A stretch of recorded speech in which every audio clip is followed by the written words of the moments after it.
Cześć, witam Was Energik w kolejnym odcinku To Było Grane i dzisiaj mam dla Was grę Dino Crisis w wersji na PlayStation.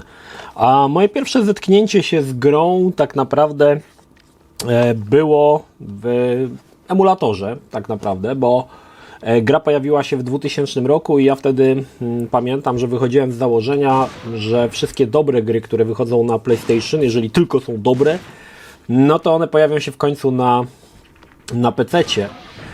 I liczyłem na to właśnie, że Dino Crisis, skoro pierwsza część wyszła na PC-ta, liczyłem też, że druga część również wyjdzie na PC-ta.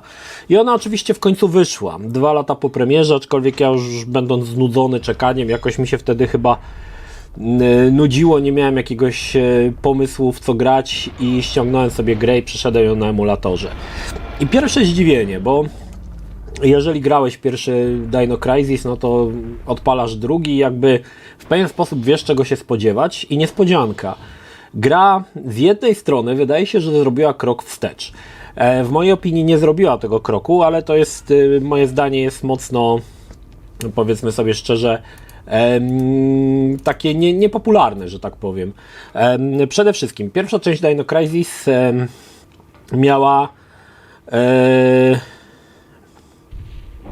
przypominać Resident Evil i tam dorzucono przede wszystkim, znaczy taką rzeczą, takim mykiem, który wyróżniał tą grę, to, że wszystko było w czasie rzeczywistym, czyli wszystko było liczone w czasie rzeczywistym, co tak naprawdę dla konsoli, jaką była PlayStation, no było to dosyć spore obciążenie, dlatego te lokacje, tak jak oglądaliście mój ostatni film, jak powstawał Dino Crisis, one były takie dosyć smutne, biedne, ale faktycznie gra działała całkowicie w trójwymiarowym środowisku. I jeżeli grałeś tą część pierwszą i odpalasz część drugą i nagle tu mamy powrót do klasycznej trylogii Residenta, czyli mamy trójwymiarowe postacie na prerenderowanych tłach. Ale nie była to jedyna zmiana. Co prawda bohaterka pozostała, to nadal jest Regina, aczkolwiek ja powiem Wam szczerze, że nigdy nie doszedłem do tego, czy to jest spin-off, czy to jest druga część, bo oni jakby się tutaj przenoszą w czasie na jakiejś wyspie się przenoszą w czasie, w ogóle jakieś tak cuda się dzieją. W każdym razie kolejną zmianą było to, że gra przestała być survival horrorem, to znaczy nie takim jak, poczekajcie, tu żona herbatę niesie, dzięki, ze Smoczej Krainy, Smocza Kraina, najlepsze urodziny ze Smoczej Krainy. Tam odbywają się moje urodziny w Figloraju, właśnie co roku robię, zjeżdżam sobie na zjeżdżalni. No i zgubiłem wątek. Przede wszystkim, no tak jak mówię, to Dino Crisis pierwszy to był survival horror i powiem Wam tak, no nie tak dawno w tym roku ogrywałem Dino Crisis i muszę przyznać, że ja ogólnie nie chodzi już nawet o oprawę, bo ja to jakby jestem w stanie się odciąć od nowej oprawy i cieszyć się tym, co było, natomiast bardziej mi chodzi o to, że Dino Crisis był tak skonstruowaną grą, że bardzo często nie było wiadomo do końca, co trzeba zrobić i gdzie iść. W Rezydencie takie momenty też się zdarzały, ale było jakby tego mniej. Tutaj w Dino Crisis niestety bardzo często biegamy bezsensownie, nie do końca wiedząc, co dalej ze sobą począć. I część druga Dino Crisis opiera się jakby całkowicie na strzelaniu. Zostało to zamienione, można powiedzieć, w strzelankę. Czy było to dobrą drogą, czy niedobrą? Ja powiem tak, w mojej opinii ta część mi się bardziej podobała niż część pierwsza. Przede wszystkim gra jest bardzo dynamiczna, dużo się dzieje. Oczywiście jest spłycona ta warstwa jakby taka survival horrorowa z rozwiązywaniem zagadek, tu praktycznie nie istnieje. Oczywiście są jakieś tam, że znajdź klucze czy coś, ale to powiedzmy sobie szczerze, w Dino Crisis 2 są to marginalne rzeczy, natomiast największą zmianą było to, że gra została zamieniona w strzelankę. Na czym to polega? Mamy te prerenderowane lokacje, które składają się, nazwijmy to, z takich pewnych segmentów, to znaczy kilka ekranów składa się na jakby jeden taki duży segment.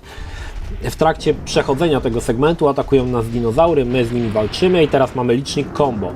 Im więcej przeciwników pokonamy, tym więcej punktów dostaniemy. Jeżeli nikt nas nie zaatakuje w trakcie przechodzenia całego segmentu, dostajemy jeszcze punkty bonusowe. Więc to jest jakby już całkowita zmiana sposobu rozgrywki względem Dino Crisis 1, czyli mamy no całkowite odejście od survival horroru na rzecz właśnie strzelanki. Zbieramy te punkty, które są tak naprawdę potrzebne potem na kupowanie dodatkowego uzbrojenia, dodatkowych jakichś tam rzeczy, na przykład kart, które podtrzymują licznik combo, albo kart, które podwajają liczbę punktów, no oczywiście amunicja i elementy leczące. I to w zasadzie tak można powiedzieć, że gdy się patrzy na to z boku i nie wiem, jesteś wielkim fanem pierwszej części Dino Crisis, no to faktycznie jest to jakby zubożone względem części pierwszej. Tak naprawdę część trzecia poszła jeszcze dalej, ale tam już problemem było to, że przenieśli całą historię do kosmosu. Natomiast druga część Dino Crisis jakby nadal trzyma się na ziemi i nadal mamy tutaj, znaczy ja podejrzewam, że pomysł, aby przenieść grę ponownie w prerenderowane tła, wydaje mi się, że wiem dlaczego, ponieważ gra miała się dziać w dżungli. W tamtym czasie PlayStation 1 było za słabe na to, żeby stworzyć w miarę rozsądnie wyglądającą dżunglę w pełnym 3D. Dlatego tutaj trzeba było wykonać ten krok wstecz i jednak cofnąć się do tych prerenderowanych teł. I faktycznie powiem Wam szczerze, że lokacje wyglądają w Dino Crisis 2 świetnie. Znaczy powiem Wam, że nawet uważam, że lepiej, no zdecydowanie lepiej niż w Dino Crisis 1. Także jest tutaj jakby, z jednej strony jest krok w tył, ale z drugiej strony jakby krok w przód. To jest tak nie do końca określone. Pytanie, czy to się fajnie gra? Tak, uważam, że gierka jest naprawdę spoko. Jeżeli nawet samo to strzelanie jest bardzo dynamiczne przede wszystkim, to mi się bardzo podoba. Słuchajcie, w Dino Crisis 2 i tutaj uwaga, można strzelać chodząc. Capcom już to w Dino Crisis 2 ogarnął.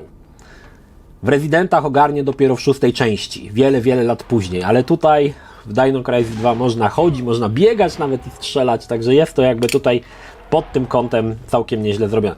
Pytanie, dlaczego zdecydowano się na strzelankę, a nie na survival horror? Powiem Wam tak, to są moje jakby gdybanie. Gra pojawiła się w 2000 roku, na kilka miesięcy przed premierą PlayStation 2. Powiedzmy sobie szczerze, gdy były pokazane pierwsze zapowiedzi PlayStation 2, widać było, że te gry przestaną być takie statyczne jak PlayStation 1. O co chodzi? Jeżeli spojrzymy na przykład na pierwszego Residenta, pierwszą trylogię Residenta, te gry były ogólnie dość statyczne. One takie były, ciężko to ubrać w słowa, trochę takie niemrawe. Nie mówię, że one były złe, bo one były bardzo dobre, ale takie, można powiedzieć, w pewien sposób powolne. I PlayStation 2 było jakby zapowiedzią zupełnie nowego. No, Dino Crisis 2 miał ten problem, że pojawił się w zasadzie w tym samym roku, co debiutowała PlayStation 2, więc pewnie już z założenia było, że ta gra się nie sprzeda tak dobrze, więc czym przyciągnąć tych ludzi? No oczywiście zrobić grę właśnie taką dynamiczną w stylu, jak pewnie wtedy zakładano tych gier na PlayStation 2, czyli takich szybszych, z lepszą grafiką. Wiadomo, że z lepszą grafiką. Tutaj tego niestety na PlayStation się nie naprawi. I w mojej opinii to wyszło, tak? Ta gra faktycznie, nie powiem Wam, że tak grając w nią, oczywiście wiem, że to jest gra na PlayStation 1, ale ma się wrażenie, że to mogłaby być gra z początków PlayStation 2. Że jest taki feeling. Na osobną uwagę zasługują animacje postaci. To jest kolejna fajna rzecz. We wszystkich grach wcześniejszych Capcomu postacie poruszały się dość sztywno. No nie było tam motion capture, wszystko było animowane z ręki, przez co postacie trochę się zachowywały jak manekiny, robiąc jakiś ruch urywany, gadając i oczywiście znowu jakieś takie ruchy dziwne. Ale to się zmieniło w Dino Crisis 2. Tutaj już pierwsze intro, kiedy odpaliłem, już nawet nie to prerenderowane, ale już to, kiedy postacie są jakby w prerenderowanych tłach liczone w czasie rzeczywistym, zaskoczyła mnie płynność ruchów tych postaci. To jest naprawdę coś takiego, że od razu się to rzuca w oczy, że te postacie nie stoją jak kołki, tylko widać, że tam był motion capture. To są takie mikroruchy, które sprawiają, że są one jakby bardziej, nie wiem, realistyczne, bardziej pełne życia, może tak. I to jest kolejny ciekawy element, który w Dino Crisis się znalazł. Oczywiście, no tak jak mówię, było już za późno. Zwłaszcza, że no, gdy PlayStation 2 zadebiutowała, to była w ogóle szajba i wszyscy jakby zaczęli się przerzucać na drugą wersję, drugą odsłonę konsoli i to te gry na koniec PlayStation 1 miały, no ciężko miały, bo już wiadomo, że wszyscy patrzyli na dwójkę, a nie na jedynkę, tak? No, dobrą opcją było to, że dwójka była wstecznie kompatybilna Więc mogłeś nawet kupić tego Dino Crisisa na 1 i sobie zagrać w niego na 2. Niemniej, uważam, że gra wyszła świetna. Ja się bawiłem bardzo dobrze. Gra jest dosyć krótka, bo wiadomo, w wszystkich survival horrorach ten czas gry nabija ci szukanie, kluczenie, odnajdywanie kluczy, gdzieś tam, wiecie, gubienie się. Tutaj tego nie ma. Tutaj jest trochę taka gra, przejdź z punktu A do punktu B, cutscenka, potem z punktu B do punktu C, cutscenka i tak dalej, i tak dalej. I jest to jakby taka gra bardziej szybka, tak nakierowana bardziej na taką szybką rozgrywkę. I w mojej opinii to wyszło ok, tak? Na pewno dla osoby, które lubią część pierwszą, no to na pewno poczuły pewnego rodzaju rozczarowanie, że to jednak to nie jest to, do czego nas przyzwyczaiła seria, że to jest jakby no faktycznie krok w tył, tak? Jeżeli chodzi o rozgrywkę. Natomiast ja uważam, że wyszło świetnie i gra naprawdę, pomimo że wykonała krok w tył, tak naprawdę gra się w to lepiej. Dla mnie, tak? Przynajmniej nie lepiej niż część pierwsza. Mnie tam strasznie irytowało to, wiecie, szukanie, gubienie się ciągłe. Ta mapa była jakaś taka koszmarna. Tam nic nie można... Ja powiem wam, że irytowałem się podczas grania drugi raz. I pierwszy raz też się irytowałem. I powiem wam, że pamiętam, że pierwszy raz jak grałem w Dino Crisis, w którymś momencie musiałem posiłkować się opisem, bo nie wiedziałem co dalej zrobić. Chodziłem po tych lokacjach, tu, tam, nie wiedziałem co dalej. No tutaj całe szczęście tego nie będzie. No niestety ci osoby, które lubią takie klimaty gubienia się w lokacjach, no to nie znajdą tego niestety w Dino Crisis 2. Pytanie dzisiaj, czy polecam? Powiem wam, że gra zestarzała się całkiem nieźle.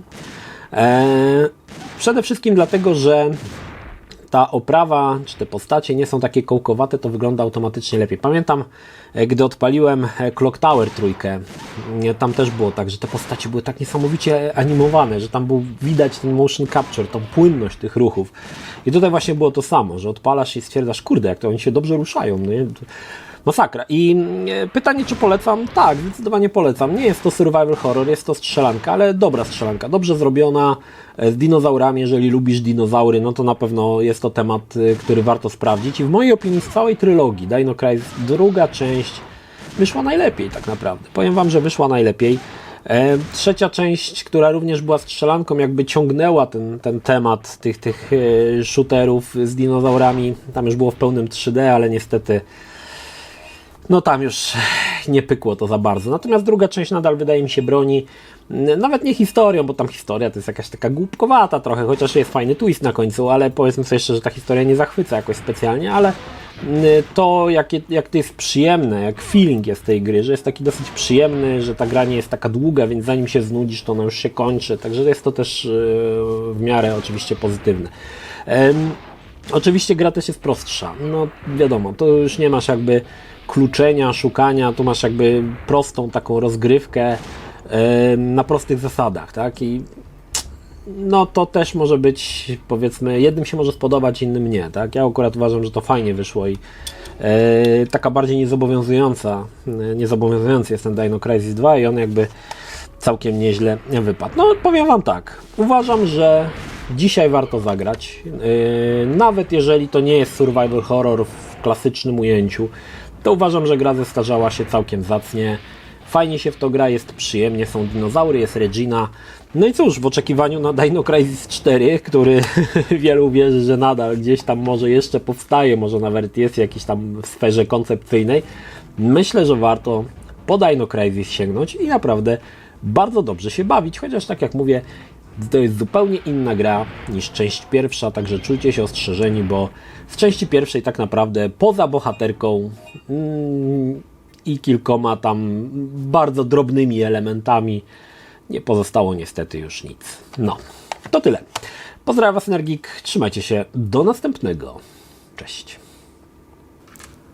Jeśli film Ci się podobał, zachęcam do subskrypcji lub wsparcia mojego kanału na portalu patronite.pl. Film o podobnej tematyce znajdziesz tutaj, natomiast z drugiej strony znajdziesz historię powstania pierwszej części serii Dino Crisis.